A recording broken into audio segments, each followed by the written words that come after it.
Okay, we are recording.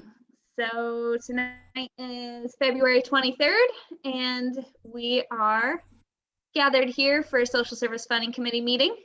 Tonight's agenda is just focused on reviewing grant reports for the fiscal year 2020-21 year. So we have 18 grant applicants. There are a few grant applicants that were awarded some additional funds as part of that grant year. Those reports that you reviewed should cover services that were included as part of that. So it might be, I didn't clarify this earlier, but it might be for slightly more funding than what is shown directly there in Zoom grants as well. So sorry if there's any confusion on that. We can clarify as we go through for some of the different applicants. And what I would like us to do tonight is just to kind of highlight anything that just stands out numerically in terms of number of folks served, anything that was just a real success that stands out to you. And then anything, if there's any concerns you have, this would be a good time to share those as well, reading over the reports. So I think that's kind of the plan tonight, but I just want to also give you some general updates. We have, the grants are now open.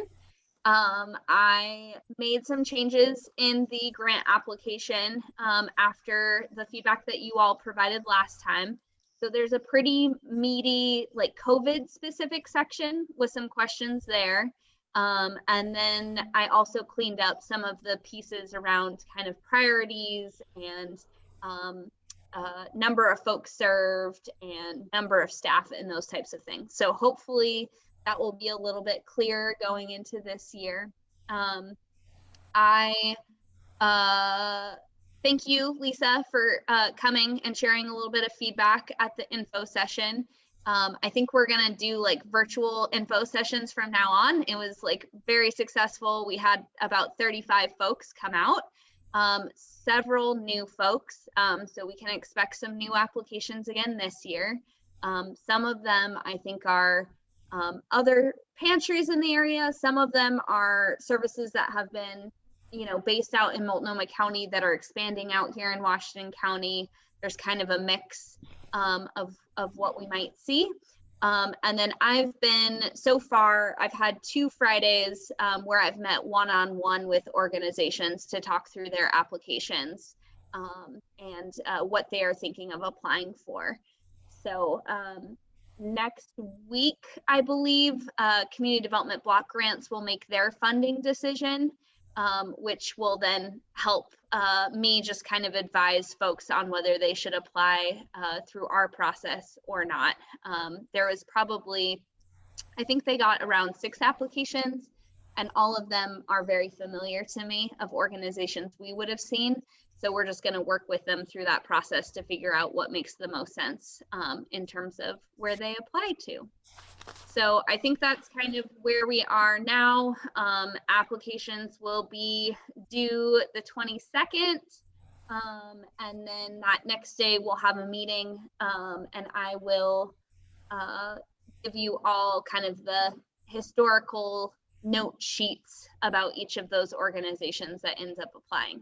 So just so you know what to expect next in this process. But I think we're definitely going to have a lot of applications in this year. So I'll share a little bit more about that in March. So we only have 2 in here now, Megan, right? I just see 2 in here, right?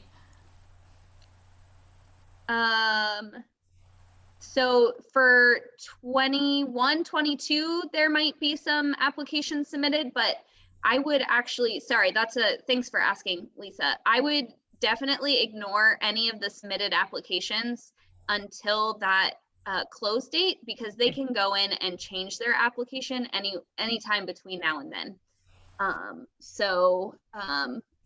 Yeah, there's some that were submitted right off the bat, which is to be expected, I think. Any questions about where we are in the process? Anything that you want to share with the group? Just want to open it up for a minute.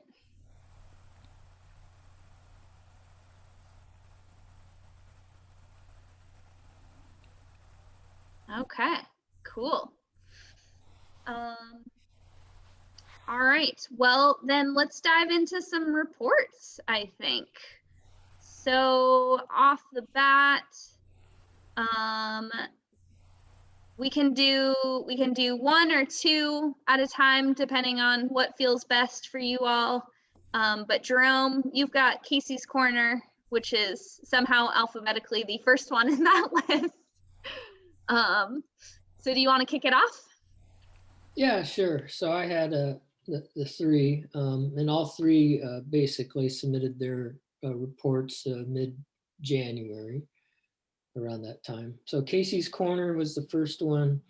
They received a $9,500 grant, and they work in partnership with Murray Hills Christian Church, and run a pantry that they were able to stay open through the pandemic and all the closures and all that, thanks to an unstated number of volunteers.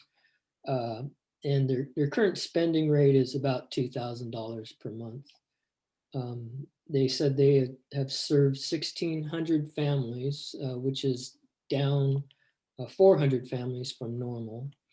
And but of the 1,600 families, it's about equivalent to 6,000 people.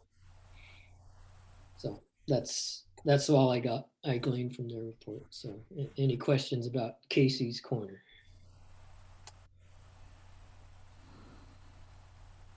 You want me to go on? Go for it if you're ready. The next one is Kinship House. Kinship House runs an intergenerational housing program, and has 39 clients. They received a $20,000 grant from us. Actually, I think is a bit more after you divvied out the extras last year, right? But that grant went to fund 2 full-time therapists. And of the 39 clients, they say 90% of those clients improved in terms of diagnostic and treatment, needing further diagnostic treatment. But they work in partnership with Bridge Meadows, which I think is a separate grant.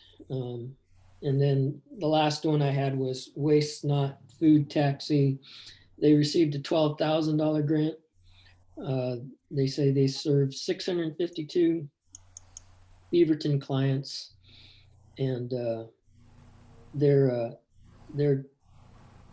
they serve in mental health, and I'm trying to read my scribblings here, mental health and substance abuse disorders, and focus on extremely low income folks. They say their service volume is near pre-COVID levels. But one question I had is, so their model is to collect leftover food from Beaverton School District, which was closed. So I'm kind of curious how they pulled that off.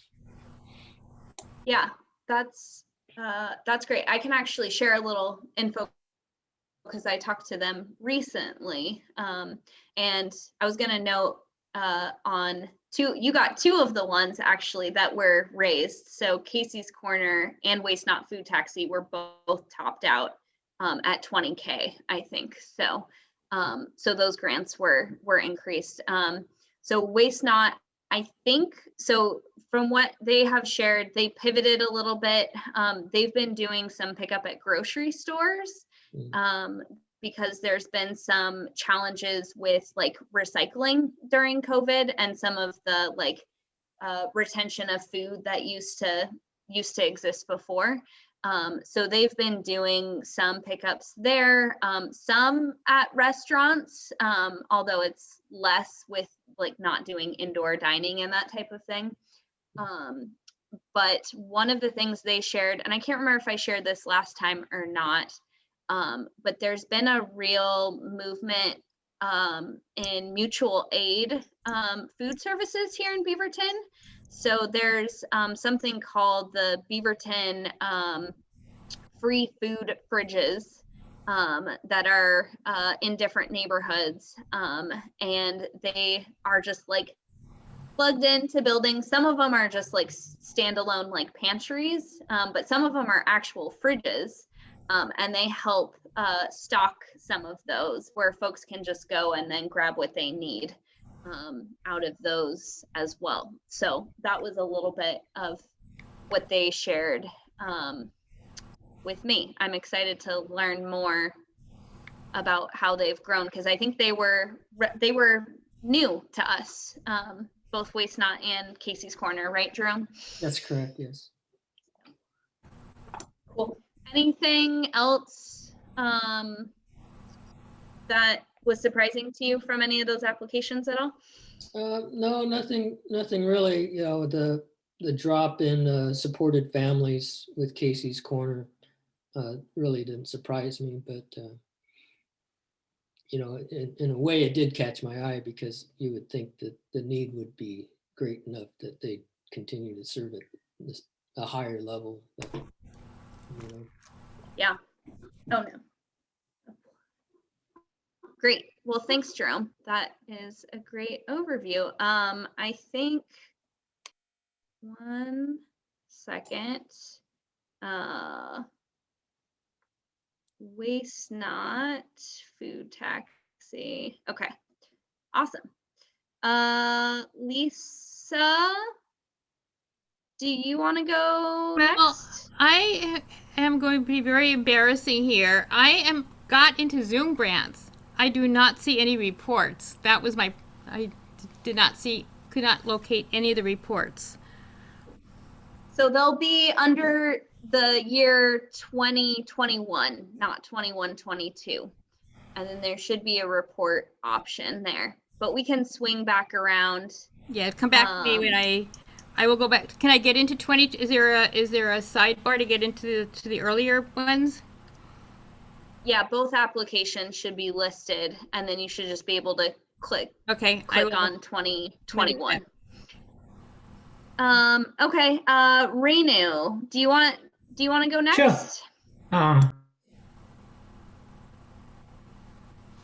Awesome. Oh no, you're on mute, Renu.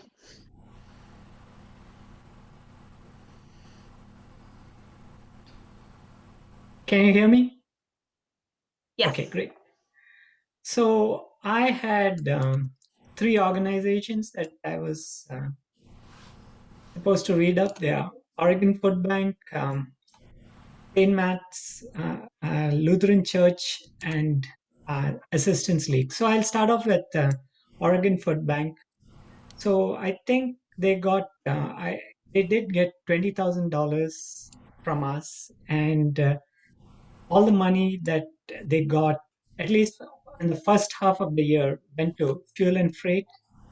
And the new things are that in Beaverton, what they did this year is they operated 5 free food markets in 5 different locations.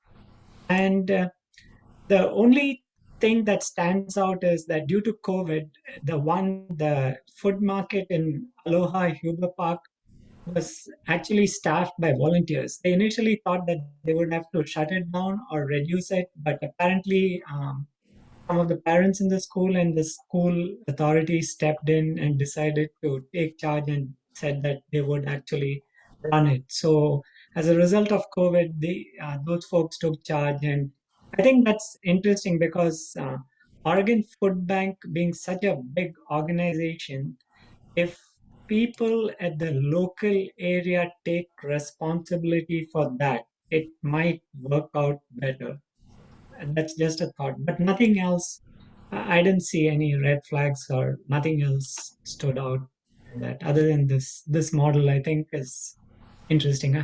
I don't know how they usually operate. Do they have volunteers driving from across town to support farm food market in a particular place? but this works out well because you have the local volunteers supporting the local market. So that's it about Oregon Food Bank, unless you have any questions. The next one I would like to go over is St. Matthew's Lutheran Church. It was previously called SCAT, or Church Activity something. I don't know. I can find out though. But, They changed renamed from- themselves now, though. Yeah, they renamed that is themselves. SCAT. Let's leave it at that. So anyway, the grant money, we got $16,000 from Beaverton, and the grant money, all the grant money went for food and hygiene or cleaning supplies. Now, when they say cleaning supplies, let's be very specific. They were not. It didn't go to buy cleaning supplies to clean some location or as a result of COVID. These are things like personal hygiene items that actually went to people who need them. When they say cleaning supplies, it's not COVID related. Though the fact that there was a greater demand for hygiene products this year is probably COVID related.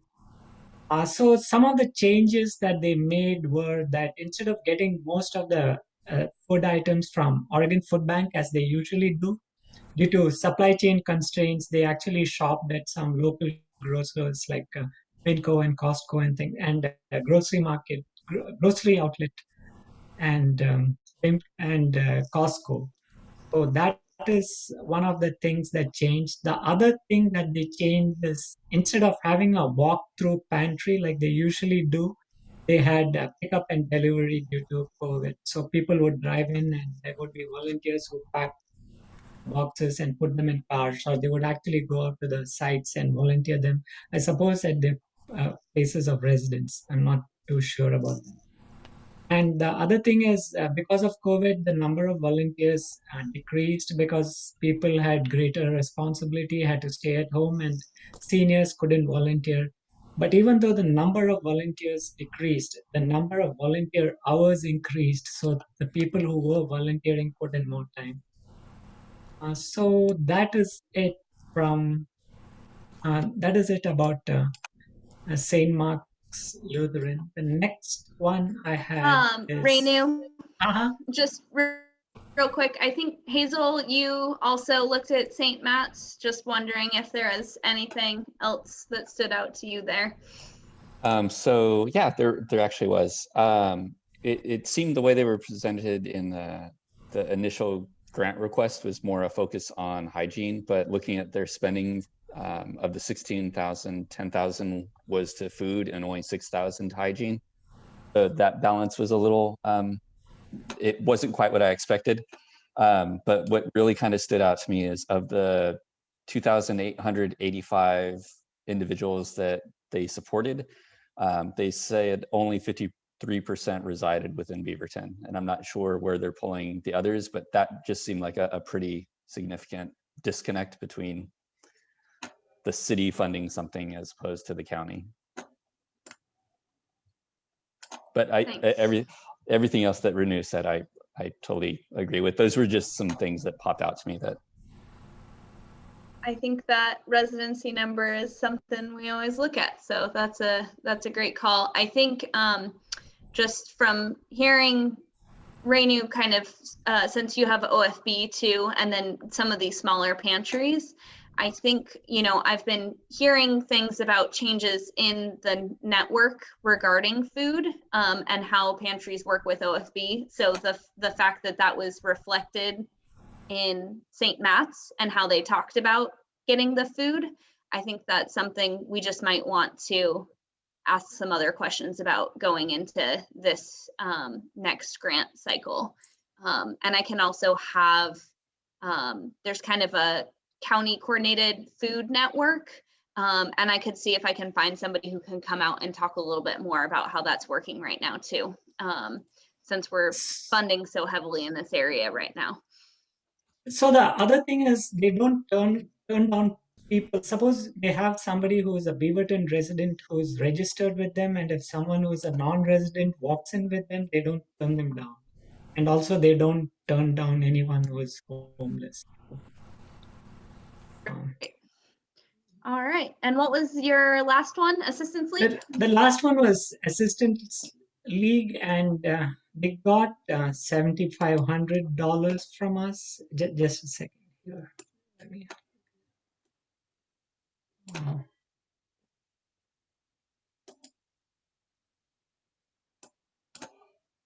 Yeah, they got $7,500. So a couple of things from the budget, from their budget actually stood out. So one thing is that their revenue, their projected revenue fell from 719K to 412K. That is, their amended budget had a revenue of only 412K. But the creditable part is that in spite of that, they met their program commitments as far. So I think I should go back and say what they do. So Assistance League with Operation School Bell, what they do is they provide clothing for middle, elementary, and high school students through a program of group of vouchers. So the students can actually go into a place like Fred Meyer and pick up clothes, and they'll present those vouchers at the Fred Meyer counter, and then the Assistance League then actually compensates Fred Meyer with a 10% discount. And I think the limit, each family can use up to $110 of these vouchers. So that's what they do. They basically provide clothes to elementary, middle, and high school students. So then coming back to what I said about the budget, though their revenue fell from 719K, so it's essentially a 42% decrease in what they took in compared to what they thought they would. But in spite of that, they actually met their program commitments. That is, as far as the clothing part is concerned, there was only a 4% drop in their commitment. That is, they went from slightly above 369K to slightly below that. That's what they actually provided in the form of vouchers. But one thing they stood out is, so where did all the extra money go? So maybe Megan, you can help me with this. So one of the things that they list as their expense is a building expense, which is almost 220K. And so that expense is now a deficit because they really don't have money to cover that expense. So that is where the gap, that's what makes up the gap. They were able to provide what they said they would, but their building expense is now a deficit. So I don't understand that expense actually. And the other thing that they have in a footnote is they have some deferred capital expenses on the building, like landscaping, security cameras, and a back deck renovation that comes out to $67,000 at some future date. So I don't know why they have such huge building expenses. That are they renting a place or? Yeah, they're located right next to. Sorry, all of my landmarks are coffee shops, but they're located right next to Jim and Patty's, kind of like almost where the Beaverton Transit Center is, off of Canyon.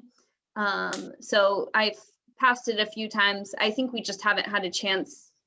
I don't think any of you have site visited them, have you? Because this might have been their first year actually.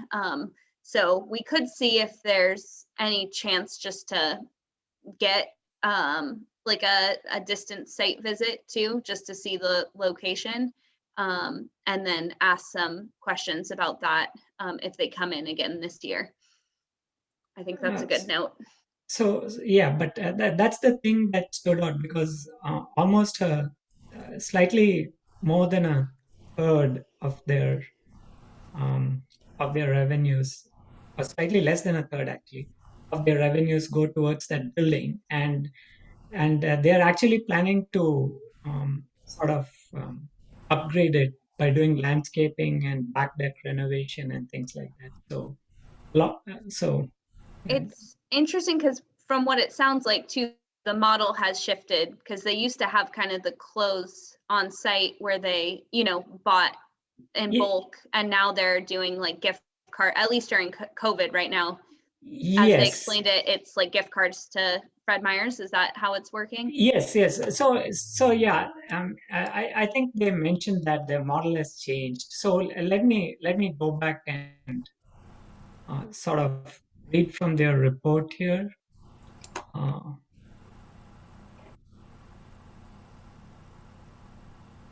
Okay, so they say that in past years, Operation School Bell used a different model.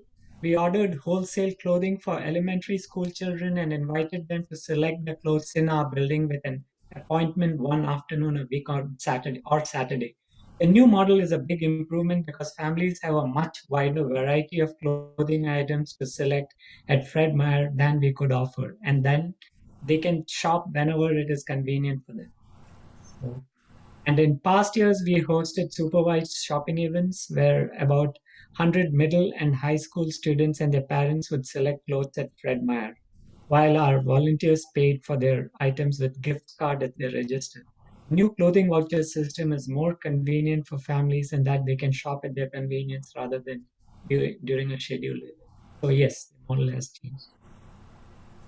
Okay, great. Thanks, Renu. I think it sounds like there's some questions there for follow-up, so I'll make a couple notes. Any other? No, yeah, any other comments or questions from other committee members too?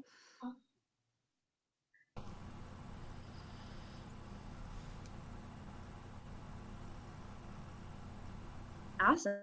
You answered it all in your report, Renu. All right. Let's see. Hazel, I think you're next on the list. We just did St. Matt's, but it looks like Bethel UCC was the other one. Yeah, so things that stood out to me, they requested 4,000 and they received 5,000. They actually addressed 2 of the 3 city priorities, houselessness and health. Basically covering the gap that occurs for Beaverton High School students that are receiving subsidized lunches and food at schools. So through the winter and spring breaks, they provide food to those students, which I think is fantastic. Some of the things, just looking at the report that stood out to me, they didn't really provide a board demographic. They kind of deferred to their service population. I'm not sure that they quite understood that. So I'm not sure if there is anybody within the organization that or if they have a houseless advisor is basically what I'm getting at, or somebody that can provide a little bit more detail of what's being experienced and what's needed. The other thing that was interesting was looking at their financials. They had actually run a $10,000 positive balance. So obviously, you need margin for mission, but also I'm curious where they could have maybe pushed that out a little bit more in different programming. But overall, it seemed like an interesting group. I did have a problem, sorry to focus on problems, but that's just where my head was on this particular day, using homelessness versus houselessness, and just acknowledging that they're generally, people aren't homeless, they're just experiencing houselessness. So kind of, I think that tied into that board demographic question that I had.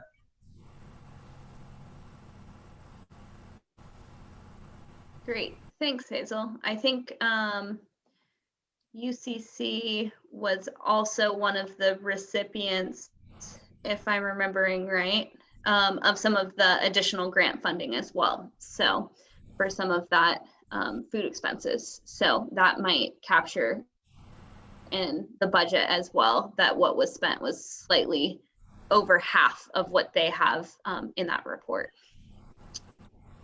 Cool. Okay, moving right along. Let's see, Wei Wei.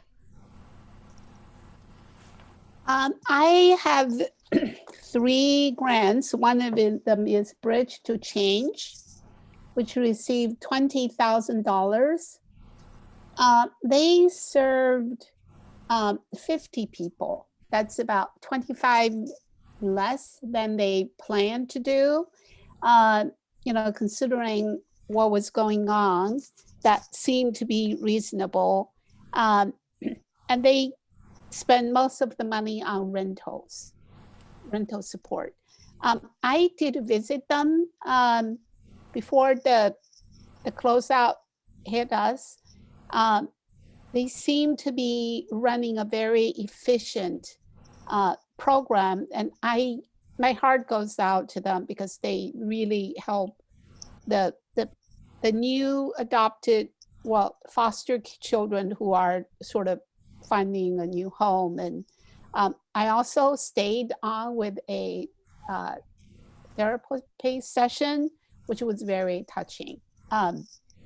Obviously, the visit made a big difference and a big impression on me. I just, so that's that one. Transcending Hope, which is trying to help with people with houseless situations. They got $20,000 from us, and they served 10 people with the pay for the rental support.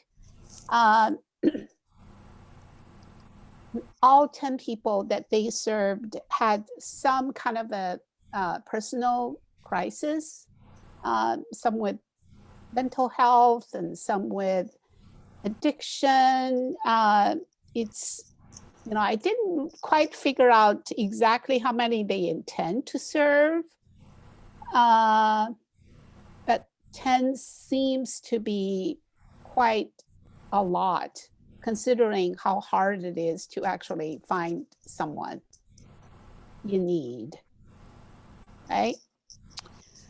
Finally, Deer. We gave them $12,000. They did not serve a single person. All of the money went to wages, because since March, I think they meant last March, they had no income. So all of the money they got from us went to keep them afloat. I do have a question about that, because I don't know if we have a policy or if the city has a policy in this situation. I have very mixed feelings about this one, but I really don't quite know what I would have done in the same situation, right? Because they need to keep the lights on or the people employed, but at the same time, I just don't quite know exactly what the city's policy is in this situation. So if you can enlighten us, that would be great. Megan? Yeah, so that's actually exactly what their application was for. So that is the application that you all approved, was just to sustain wages for staff. They were not anticipating being back open. I think it's probably been a little bit longer than what they had anticipated, but I think they had actually, the request for 12K was to actually fully just sustain wages for folks that were working there. So that's the application that you all approved. And I think that can be certainly something we can discuss in terms of what questions or what expectations might you all have as they come back in this year. So I do remember hearing from Dave recently. I can go back and then email you because I believe they have been able to start offering some services again. I believe most of their folks qualify for some of the vaccines now. So I will check on that and share that back with you as well. But I actually had to go look as we were submitting second payments. I went back and looked at their application, and that is what they had submitted for. So I have a question. yeah, Jerome, go ahead. Yeah, I guess I understand that was the intent of the grant, but I would still ask the question of, my understanding is 501c3s qualified for PPP loans. Yeah. So, my question would be, did they apply for PPP as well? And, did they get a PPP loan? I think that would be important information. Right. Great. I'll add that to the list of questions. Go ahead, was, Wei Wei. That was my question. One of my questions at the same time. What about other clients who are eligible for any of the COVID sort of emergency funds, additional dollars? I would want to know that, including the people served by Bridge to Change, as well as Transcending Hope. I mean, great. In terms of like CARES funding type dollars, or yes. And okay. what role these organizations played, especially, for instance, for the 10 people that stayed at Transcending Hope or helped them, what did they play a role in helping these people applying for the CARE grant? So CARES dollars were designated to certain organizations through this through like the county, which then folks would have to apply to for rent. I think rent is really the big one. There's a couple other areas. I think it would be great both in some of the budget, and then exactly what you just shared, Wei Wei, just how did you assist folks in accessing some of those if you needed that. I think those are both some great questions going into this next year. And I can help clarify that for people in the COVID questions that you came up with, that if they have any details, that would be a good area to share that in. Those are great questions. So if the organization received it, and also how did they help their clients access it, is what I'm hearing. Right. Cool.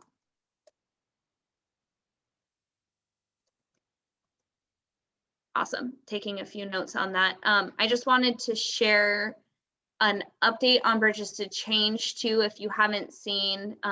So they have a mobile van, and they have started offering some direct services, both to the court at Griffith. So they have, there's a mental health specialty court over there now. So they're there one day a week. And then they are also at kind of the library and the Beaverton shelter one day a week as well. And so their peer mentors have been connecting directly with folks at both of those locations. It's open to general public, like anybody who might walk up, but also goes there directly to meet and connect with folks in part of those programs. So you might see some other information about that, but just wanted to share that as an update about Bridges to Change as well. So yeah, and if any of you, sorry, the point of that too was if any of you want to come by, that happens. They're stationed at Griffith on Monday and at the library on Tuesdays. So you're welcome just to come by if you just want to see the services or anything like that in a distanced way. I'm happy to meet you over there. Okay, just really quickly, I know Melissa also had deer, so just wondering if you had any other kind of input or observations on that piece as well, Melissa. Okay, so I really was very confused, and I think you clarified as much as possible with how they were spending the money when I read it. And I don't think I really know what to look for, but it seemed very confusing. So I don't really have anything to add. Yeah. Cool.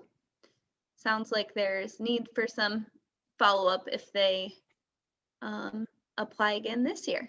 So, and I will ask a few questions and share that with you guys back in March. In March when we meet again. I'll have some additional updates. Okay, Melissa, do you want to share a little bit about Urban Gleaners? So it sounded like Urban Gleaners was picking up food from places that weren't using it and distributing it, and they've changed their model a little bit. It seems like there's a lot of people doing a similar thing, but I didn't see any red flags, or it seemed like a very money efficient model we're using. Awesome. Yeah, I think this was the first year for them and Waste Not Food Taxi, both which were offering that model. And what a first year to come in offering that type of service. So I'll be interested just to hear what, lessons learned from doing that in this kind of COVID space. What kind of challenges they faced or opportunities as part of that. I think that will be good to find out more. So real quick, by the way, hi everyone. Sorry, I didn't get on video till later. Hi, but I've been on the call since like 5:40. So sorry. Awesome. Crazy times. I was like driving home at like 5:25. I was like, from my parents' house. Okay, so I just wanted to let everyone know that Urban Gleaners was on OPB the other day. So I just tried to find the link and I couldn't find it immediately, but if I find it, I'll just like email it out, because I had turned on the radio and they're interviewing, I think it might have been somebody that we met, even like one of the directors of it or founders of it, and she's talking about this model of, and I'm like, is this Urban Gleaners? And then at the end of it, they're like, oh, we've had a great conversation here with so-and-so from Urban Gleaners. So I thought that was really cool. And I think the work that they're doing right now is all the more important. I don't know if anyone heard about what happened at the Fred Meyer in Northeast Portland, Hollywood, where a bunch of food was thrown out.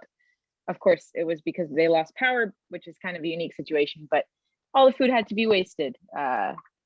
So, it's really sad how we waste food. And I think these groups are awesome. You are mad at me. No. Hey, we want to see him, If Lisa. you find that, I want to say hi. Yeah, I want to say hi. Yeah, you can always say hi. My goodness, you're so big. Hi. Yeah, he can't hear you, but he doesn't even care. He just loves to see all the faces. Awesome. Okay, good job, buddy. Yeah, if you find that OPB link, I think I remember seeing something too, so I can send that out to the group if one of us gets that. Awesome.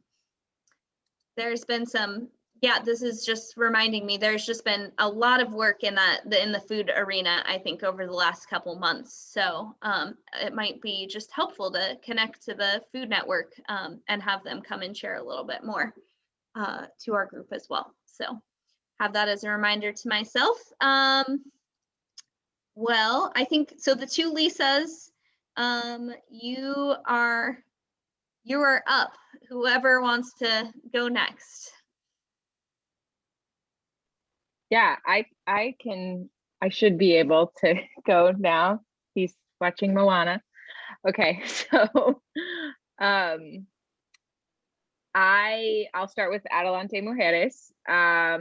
So they work with Latinx young women in the Beaverton school district, and we funded them at $10,000. So they serve 27 Beaverton residents, which this is a theme, I guess, that I can tie up when I go through all three of the groups I looked at. But I feel that this year, I want to do more emphasis on like, okay, so we're giving this much money to serve how many people, and like what's the depth of the service we're providing to each of those people, and because this is something I've been thinking about since I started on the committee, and I want to try to get a better sense of like how to really measure that and how to look at that. And it's kind of a crude way to look at it, like in a way but I also think it's valuable just to kind of get some numbers and also some understanding of the depth. So basically they only worked with 27 students, right? But it's clear that it was very in-depth. So they do workshops for the parents and the students. They're doing college and career coaching for a few seniors in Beaverton School District. And then they had this one quote that is just so clear about what they're dealing with because of COVID that I just wanted to read. It says, during these unprecedented times, the barriers that Latinx children and youth face are being compounded at a rate that is hard to capture with data. Monitoring the loss of learning and the long-term trauma this pandemic will have on Latinx students and their families is ongoing. And I just, understanding the impact of COVID on, the Latinx community in Oregon, it's like hard to even think about how probably a lot of these students know someone who died or was sick or something, and that's just so hard to. So I think that they've pivoted. Obviously, they said virtually all their students are doing they're all virtual, comprehensive virtual learning, no in-person at all, which we know. I mean, they're high schoolers. So, but it seems like they're making it work. And they actually noted that, and this is part of where I come in with it's clear that it's in depth. They had personal one-on-one contact with every single one of those 27 students. So it actually, it's in a way kind of a good segue, unless anybody has questions about Adelante Mujeres. Because the next one I did was Youth Line, which we funded at 20K. So this is Lines for Life Youth Line. And so they noted that they served 512 students. So I'm like, whoa, 512 students for 20,000. That's amazing, right? But then I saw virtual classroom presentations for 22 classrooms in 3 different schools. So that's like entirely different. You get on a virtual presentation with 30 students and you talk to them for an hour versus, I got in touch with, each one of those 27 students, like we have notes on how they're doing, So it's like really, in that way, that's like the depth versus the breadth of service, I guess, is kind of how I looked at that. But that doesn't mean they're not doing good work. It's clear that they are. I think they also did 3 peer intervention trainings for so this is their peer-to-peer, it's like a crisis hotline kind of thing. And they trained 56 new volunteers this year, or in the reporting period, so from July, I guess. And then the other thing that was unsurprising, but powerful to see is they had a 28% increase in calls from 2019 to 2020. And they've been around, I went back and looked at their original application because I was like, how long? They've been around since 2001. So like they know what they're doing, I feel, they've got it probably a good model. And but they in their report, they were saying we're seeing just more and more need and awareness of the issues and people being more open to help, so the help needs to be there for them, and I think that's so good. So yeah, I didn't really have any like red flags or anything like that. The last one I looked at was Youth Contact. So we funded them at 12,000. And they are more of like they have clinicians who actually work with families. One of their programs is about preventing foster home placement, but that doesn't appear to be all of them. I don't remember them too closely from when we did interviews and everything, but one thing they did note is that they pretty much pivoted to telehealth for most everything, except for the things that they absolutely had to do in person. And they also made sure that anything they had to do in person was in accordance with like the governor's guidelines. And so that was, good to see. And also just like makes me so impressed with how so many of like the frontline people since COVID started have just had to like radically alter the way that they do their work, but they're making it happen. And they actually note that in the report. They talk about how like the success of their program is really because their clinicians have just like a incredible commitment to serving their people, which is great. They have done virtual groups specifically to address the pressures of COVID, like isolation and things like that. So that was really encouraging. You know, the way that this is something I think we talked a lot about last year is like, we want to see, what are you doing about COVID? Like, this is a crisis. So like, what is your organization doing to like really jump in here? And I thought that was good. And then I just want to read one more quote from the end of their report that I thought was powerful too, just it kind of in light of like that commitment side of their work. They say, now more than ever, clients are struggling and scared. Sometimes this fear presents as harsh behavior toward the clinician. It's incumbent upon us to see the individual behind the behavior and offer them the empathy they need and deserve. So for me, this is like, these are the kind of people I want to work with. Like, these are the kind of people that I, you know, I think should be in this kind of work, you know. So I thought their report was really encouraging. But yeah, to tie it up, they served 652 residents at $12,000, and we gave them $12,000. So I think part of my question too, and something I want to do a better job to be clear on when we read our reports and when we talk to people, is like, hold on, wait, did you serve 652 residents just with that $12,000? Or is that a piece of what allowed you, like, did that support, like, you know, the benefits of one therapist, and it was actually 10 therapists who supported those 600, you know what I mean?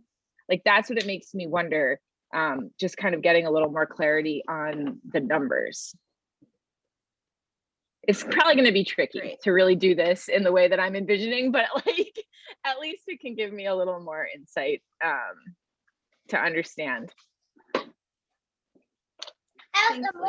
That reminds me, one, I think that worked out. You had all the youth ones in a row and no pantry somehow.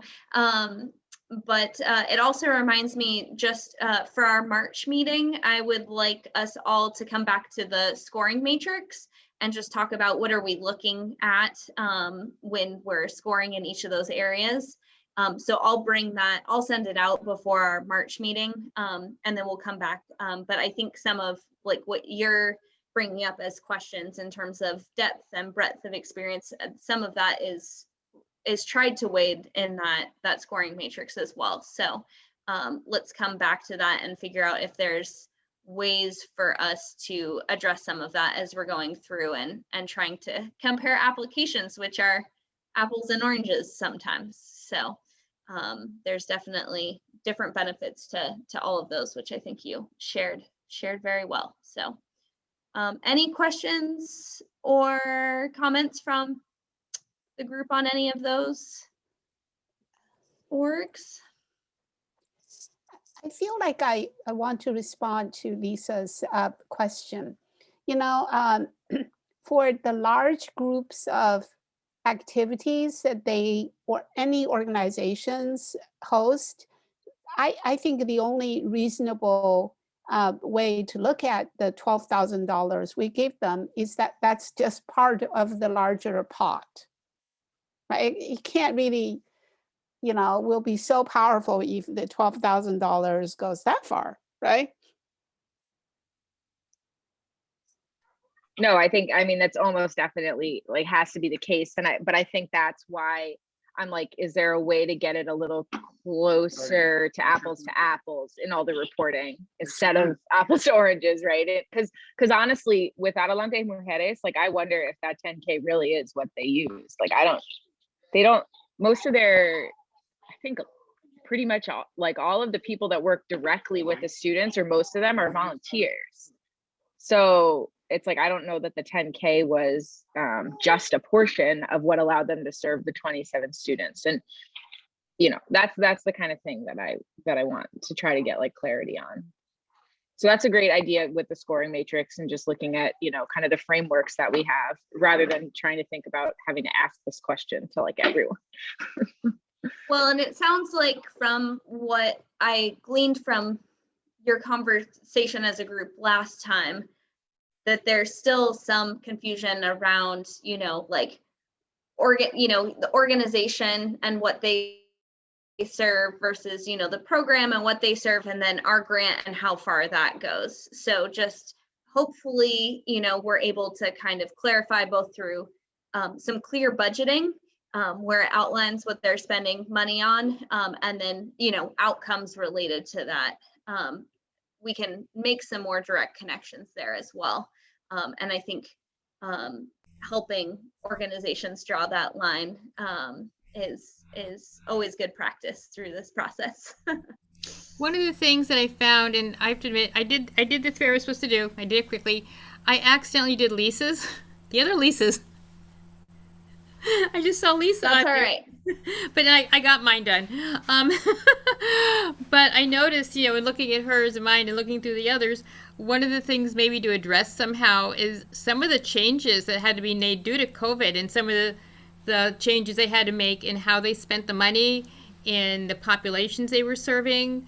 So I think somehow, how do we allot grace for that and not hold them to the letter of the grant when the spirit of the grant was followed? So that would be my question, is, how we do that and how we do that, effectively. Yeah, does anyone else want to share a little bit of thoughts to Lisa's question?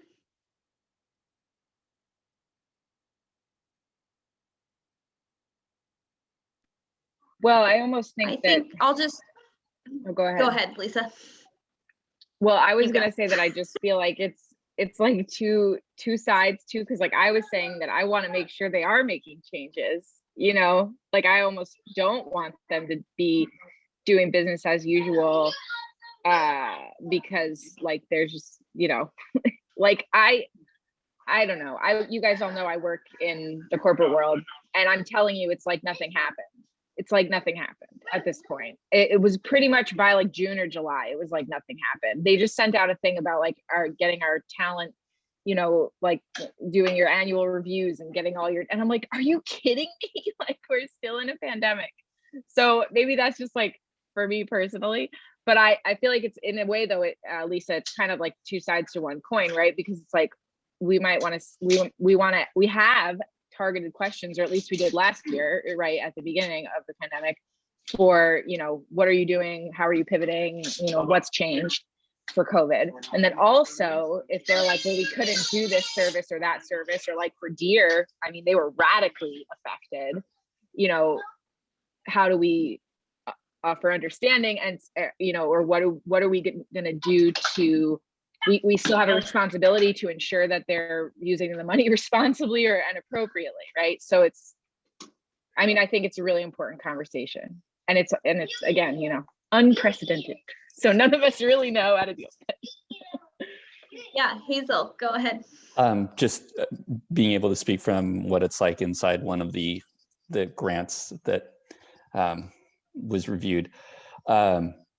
I think the question, getting to Lisa's point, would be asking what they were still able to accomplish while adhering to the guidelines that were set. Like there were very strong guidances about what you could and couldn't do. But healthcare providers, they had a subset of rules that were different from the rules that were set for general population. I shouldn't say general population, but for commercial entities. So there are differences there, but it's, I know that, speaking for the organization that I'm referring to, a lot of effort was made that spending stayed within those columns, and it was how you figured out ways to get that funding to who needed it. And in some cases, it wasn't done efficiently, and in other cases, it was. And I think just asking that question, what were the challenges? How did you overcome them? And honestly ask, what were the failures? And not hold that against them, but it allows for that self-reflection, that they're at least looking and providing the information that might.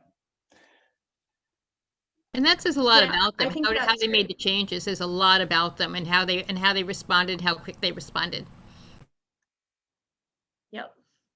Yeah, I think that's great. I was just going to add, I mean, I think that's, part of this process, right, of going through the reports and checking, is certainly anything where it's being drastically the funding is being drastically used in a different way than what their grant was without any conversation would be a huge red flag. I think, pivoting to like virtual versus, in person or something, it should be the same services in a different kind of format. And I think there's going to be some changes and outcomes and those types of things that might be expected there as well. But certainly, anything where it's like, we couldn't do this at all, which we submitted for, and now we're doing this. That is something that hopefully you all, like in this process, are able to say, wait a second, we need to look at this a little bit more closely. So I haven't heard anything yet that seems like that has come up as a concern. And I think a lot of that is a lot of the due process that you did in that grant review stage, of asking some of those questions, like what are you anticipating, what changes are you gonna have to make? And I think even then, we kind of thought, oh, maybe this is gonna be over sooner than it is, and here we are a year later. So I think there's some lessons learned from that process, but that's the only thing I think I would add is certainly if there's any concerns, this reporting process is the good time for us to flag those major differences. So great. Well, thank you, Lisa, for sharing. Other Lisa S. Okay, so you've got do you want to share about duplicated Lisa? Do you want to share about assisted Meals on Wheels? I do have. So Bethel, I'm going to start with Bethel because they did a major shift is what their report did. From what they expected, they had to spend more on food.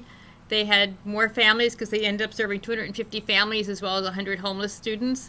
So I guess it was families of the students. That wasn't quite clear. Maybe it was, but I missed it. But the summary is they had to get a lot more food. They had to find a storage place for that food, so they had to spend stuff to store the food. It said instead of like 60 pounds per family, they were doing 74 pounds. So a lot more food and toiletries and gift bags were needed. So they had to find other ways to spend the money, and then they had to find ways to store the food.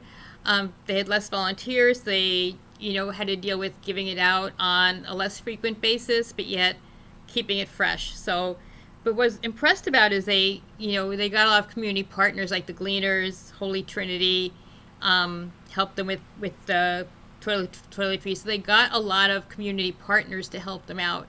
So I was kind of impressed with that. They kind of pivoted and got lots of help to do it. So that was what I was thinking about. I thought they really radically changed their thing from COVID. So that was the thing with Bethel. And so they kind of had to change the way they did things. And they basically said that they had more difficulty accessing food, and less volunteer time, but they feel like they did pretty well despite all the challenges. Assist, they got $20,000. They were able to help 10 clients.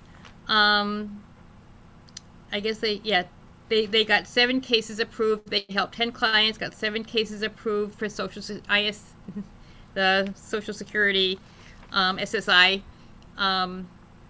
And what they said was they did 10 in 6 months. And they had overall planned for 14, so they thought they were pretty successful at what they did. And these are extremely low-income people who are struggling with mental and physical disabilities, who really have trouble accessing this money.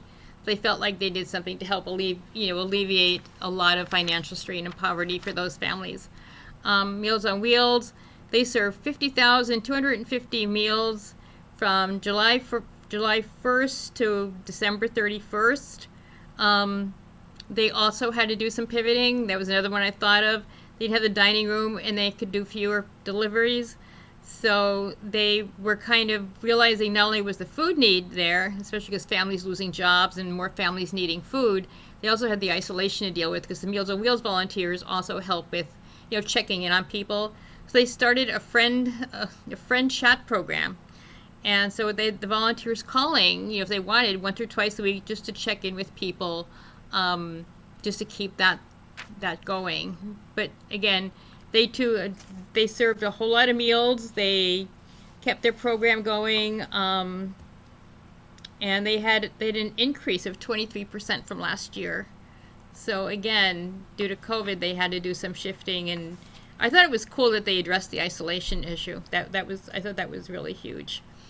So that's great. Thanks, Lisa. I'll just add, I had a recent kind of interaction with Assist where I got to see some of their services. So I can just share a little bit. They've been working with a couple of our shelter clients, and I think they shared kind of in their process, but SSI applications are very complicated, very difficult. People often just, when they do it by themselves, it's not very successful.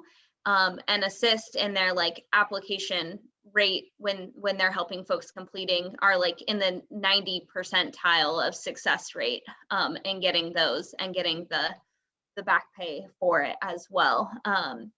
And so they've been assisting, I think, one or two of the shelter clients that we have, and have been able to get them, it's folks who are, have been chronically homeless and also have disabilities, and they've been able to get SSDI payments that then they can use to pay for housing. And get into housing with. So I just thought that was, I've gotten to see a little bit of how that has worked with some folks that have had like 3 or 4 failed SSI or SSDI applications in the past. So I just wanted to share that because I've had that interaction a little bit recently with them. So one thing, So, oh, go ahead. Brought up quick question. I'm sorry, go ahead.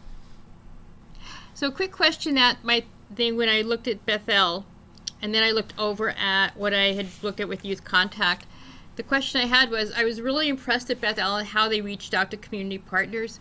Is there a way down the road when we looked at how we evaluate, putting more emphasis on how are they working with other organizations versus working more in isolation? I don't know, I was just really impressed how some of these groups decided, okay, we have a crisis, let's reach out and help each other. So I don't know if we can take that into consideration more, but I thought I'd throw that out there.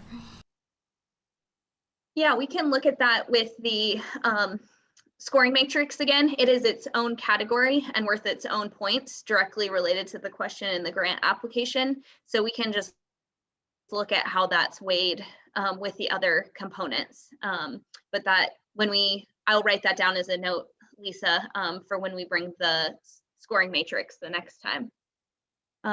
Lisa M., were you gonna share something or ask a question? Yeah, I was just gonna say about Assist. If they, apply again, I guess, so this is like forward thinking, but so my dad, he was a carpenter for 20 something years. And he has like damage in his thumb and his ear and all this stuff. And I watched him go through the process of like workers' compensation and Social Security disability. And my sister is a lawyer. So it's like, you need it, like, and he's got the resources and the ability to find lawyers to fight it for him, And so I already thought Assist's mission was like so awesome. And I think that even more so now. At the same time, I know that they take a portion of the award that is given by Social Security to their clients. And I believe that's something they want to move away from. They just couldn't the last time we talked with them, in order, like, they need it to stay afloat. So it's just something that's in my mind about them, because I think their mission is fantastic. I think it was a great idea to start an organization that does this, but then I also like want to hear what their plan is to move to a funding model that doesn't involve taking that award. That's great, Lisa. I remember that question coming up, and I'm glad you brought it up again. I'll just make a note of that. Another point I think I want to make is, after listening to Lisa talking about the sort of the flexibility of some of these organizations, under the extreme, sort of circumstances and continue serving people in comparison to other organizations that just said, give us the money, we'll sustain our wages, and we don't quite know what to do. Hey, you gotta be flexible, call people up, address the isolation issues. So that has to be part of the scoring that we do next. Great, adding some flexibility. And kind of what I hear from that is some like innovation and creativity too, in kind of how those services are offered during this time. Right. If they can't be offered exactly the same, how do you pivot a little bit to meet the need? Yeah, Wei, I totally agree. I think it's kind of like, it's all around that same topic too, of just, if we give you $20,000 and you serve 20 people, like, at a surface level, well, that wasn't the best investment of our public funding, right? Of this grant funding. In the same way, if we give you $12,000 and you don't serve one person, like, is that the best investment or not? So yeah, it's, I don't know. I feel like my mindset has shifted a little in my third go at this, that I'm a little more like, okay, we're going to give you this funding. You got to do something with it. We're entrusting you with this money. I'm a little less like, these stories are so sad and powerful. It always changes after a couple years. Yeah. Note for the two new folks. So you've seen it happen, Megan. I will share just about the two that I had since Renu wasn't able to be here, Home Plate and Virginia Garcia. So Home Plate Youth Services, their grant was specifically for street outreach. And they did kind of that volunteer staff model for some of it. And they also had the drop-ins, and they had to pivot a little bit because some of their drop-in spaces had to close while they were figuring out kind of new standards and safety and whatnot. And also use of volunteers decreased as well temporarily, but they were still able to, it looks like, serve like 150 youth and still continue to do street outreach and get youth connected to some services. They told a story about working with the youth to the point of getting them into housing. So that was a nice narrative story, and have continued. The Beaverton drop-in site has continued to be open. Some of it was outdoors and some of it's indoors, but still offering just that one-stop shop for people to drop in and get access and navigation to some other services during this time. So I thought that was good. And then Virginia Garcia, I actually had a conversation with them today about their application for the next year, but this was the first year where they had applied for the diabetes whole care model. And I was looking back at my notes and I noticed that some of the conversation had been around how addressing diabetes was important because it was high risk for COVID as an underlying factor. And it looks like there were a lot of challenges with how they were going to offer those services because they were going to do some like in-person like cooking classes at the wellness center and some of those things, and they weren't able to offer it. So they did like gift cards and some like recipes for folks that they were working with instead, but they were able to address needs of folks that were that had diabetes and were high risk in some other categories as well. So seems like they were able to pivot a little bit. I know from talking to them today that they are trying to do some more intentional kind of to me, it's co-case management, but identifying folks who are kind of like very high needs for a variety of reasons, including potentially having COVID and the long-lasting implications of that, and then doing some care management with various providers all looped in together. So it sounds like that was kind of a result of trying to trial out some of this whole person model diabetes care from the sound of that report. So, and I think I was looking back again, I think that's it's our only kind of affordable access to care application, right? We have some like mental health services, but I think that's our only like healthcare specific application right now. So Virginia Garcia is? Yeah, so that just stood out to me in terms of, you know, the time we're in. Yeah, so I think that's all of our applications. Any kind of general observations, concerns from going through those? Megan, I don't know if they're a nonprofit. I'm going to find out. There is a place near me that does some low-income care, but I don't know if that part is nonprofit or not. I'm going to ask and see if they are nonprofit, if they'd like to apply. Great. That sounds great, Lisa. I have a funny feeling feel free to send them my way. I have a feeling it's for profit and they just do some, you know, good work, but it's worth finding out. Doesn't hurt to learn more about what's offered there, regardless. That's great. Other folks? Melissa? Just feeling like I really sold Urban Gleaner short now that I think about it. If you want to get hungry, I would go into their application because they list all their like culturally diverse food choices, vegetarian and non-vegetarian. It was really impressive. And then how they label the food with pictures as well as ingredient lists so that everyone can have access. It was pretty cool. I am hungry now. Just that description.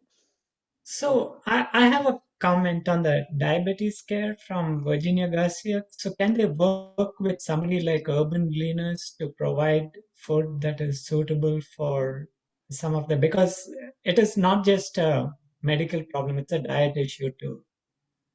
So Yeah, I was that's a great note, Renu, actually. Or Waste Not Food Taxi, one of them, because diabetes is not just a medical issue, it's a nutrition issue too.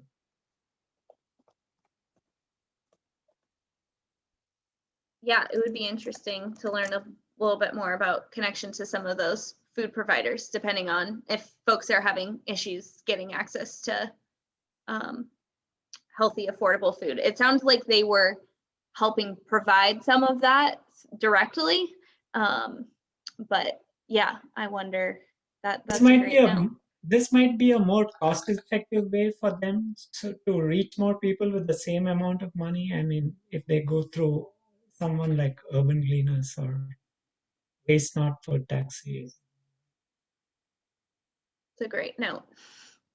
I don't know if it's appropriate for me to provide any information on that part. It's outside of what my responsibilities are with the organization, but we're attached with the Oregon Food Bank and actually host numerous food pantries out of the sites, including the Beaverton Wellness Center. That one, however, there were multiple closures due to COVID, but they do have a workaround for the outreach still to have a version of the food bank still exist. But it's still a great idea, Renu. I like that. I like that idea of partnering with more than just the single entity. Again, I don't have any control of that. I'm just offering it from like somebody behind the door. Thanks. No, that's helpful, Hazel. I wasn't sure if they had I couldn't remember off the top of my head if there was a pantry there or not. So that's great. It sounded like there had been some challenges in terms of what they could access or not in the early times. So very similar. They have a horrible safety manager. Lisa, did you have something? I have a question. Just as maybe off the wall. Our eviction moratorium, I think, is ending in June or July now. I'm wondering what we're going to see as a windfall to that, and all of a sudden people having to pay back rent. I know they have a timeline they can follow, but still, if you haven't been working, that doesn't mean you're going to have your back rent. So I'm wondering what we're going to see in applications to address that and some of the concerns. Yeah, I think that's a great question. And I have some folks who are working on some eviction moratorium pieces here, so I can see if there's any information that they can share or maybe even present. And I do anticipate, I know I have seen or talked to an organization or two that is planning to present an application around eviction prevention. So we'll see if those come in, but there were at least one or two organizations that were working specifically on applications related to that, or services related to that. And some of that was around rent assistance and rent relief and that type of thing. So I will follow up on that. Are there other areas where you all are feeling like you need some more information going into this year about kind of what is happening, what services are generally being provided, anything like that? I'm not as familiar in the education space, so I don't know, Wei Wei or Lisa, if there are things there that we might want to be bringing to the committee or sharing more in that realm at all. Ask me tomorrow.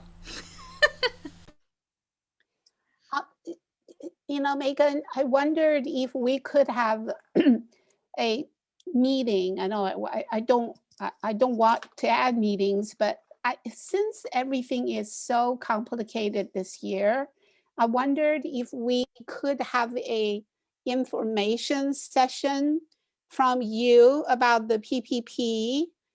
That's one thing. Another thing is, you know, what other grants are available.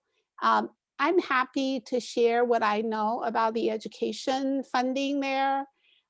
So we could have some idea before we start scoring. Maybe it's at the same session when you want us to review the scores. Yeah, I think if that's okay with you all, I don't have a lot for that March 23rd other than kind of an overview of who applied and some basic historical info. So we can plan some of that for that session. And then maybe if there's some lingering pieces, we could also do some brief info like before some of our interview nights or some of those things, try and break it up a little bit as well. I will see if there's some things I can email out, we might be able to do some of it that way too. Go ahead, Lisa. I do have a question about the education part now that I think about it. I know a lot of families that I've talked to here are really struggling. I mean, some people are doing great with the distance learning. Some people are really struggling. And of course, we all know about the inequities and how that's really making a difference.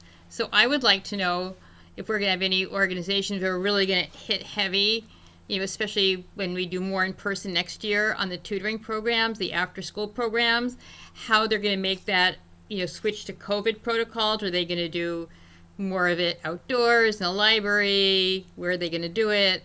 How are they going to address tutoring? But that would be my question about the school thing is how are organizations or nonprofits out there going to help do some catch up, especially for really underserved students?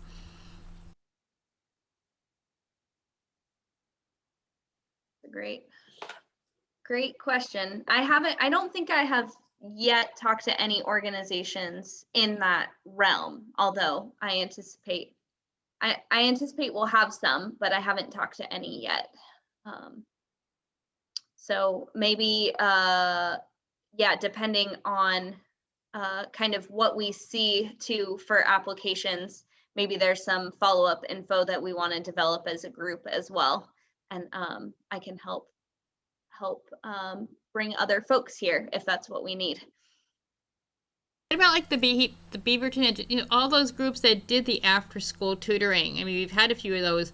How are they going to, what kinds of things are they going to do now to change and address this? I want to know, we've been funding a couple of them. Yeah. Other thoughts, other things that would be helpful as we start to move along? Sounds like, I think going through those reports, it just sounds like there's some general questions across the board that maybe, folks can address in their applications, but also as we pull folks into interviews, that might be helpful as well. And then I know we didn't specifically look at which ones were new or not, but I know a lot of the food-based programs were the newer ones, and it didn't sound like there were any major concerns there. So I think that is overly pretty positive. So I'm glad. I think, there's a lot of great work being done. A lot of great work being done with this grant money, and that's always really powerful to see what this can do for the Beaverton community and for folks, especially during a time like this right now in COVID. So hope you all realize what a big role you play in doing that and reading through those applications and making sure those grant funds get dispersed to folks doing this work. Gotta go. Thank you. Bye-bye. Thanks, Wei Wei. All right. Well, if there's no other comments, I think we will close it up for the night. I'm going to stop recording. Oh, Megan, you were supposed to you were going to deliver dinner to all of us, weren't you?